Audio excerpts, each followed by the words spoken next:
Hey guys, it's Bridget with San Diego Seed Company. We are getting into wildflower season. Everybody's excited, spring's coming, you want to plant your flowers. Let's talk about how you're going to do it in this video.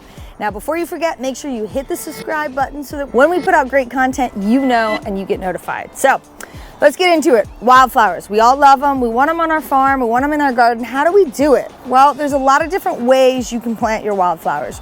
You can throw seed out into your garden, and hopefully if you get enough rain and the birds don't eat them and the squirrels don't dig up your seeds, you'll actually get wildflowers.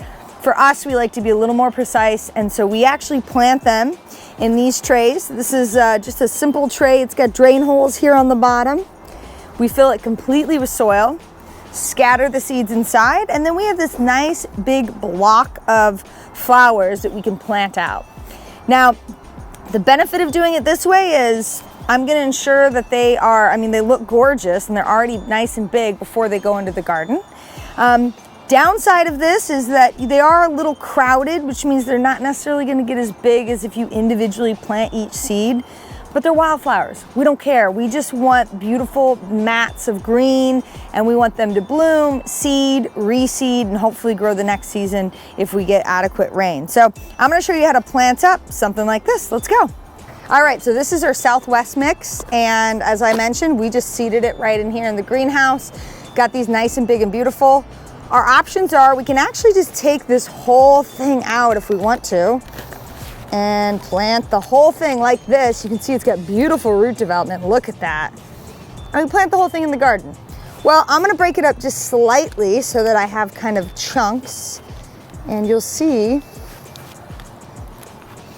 look at that.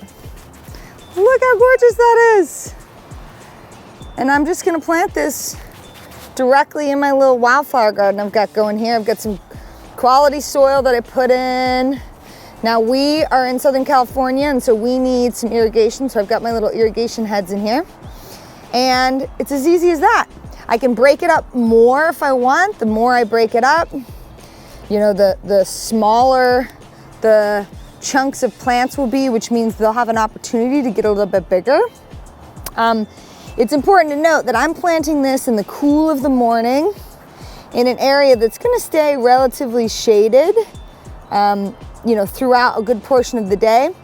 You would not want to do this in the direct sun on a hot day into dry soil. You can see that the soil is pretty moist, and I'm gonna water it again. You wanna give these babies the best chance of living, and when I pull them out of this tray, I am disrupting the roots, which means they are gonna wilt a little bit. So you really, if you can try to baby them, I know they're wildflowers, but they still need a little bit of love and care, they will actually grow a lot better. So that's just one of the ways that we plant wildflowers all over our farm for pollinators and beneficial insects, and basically because we love flowers.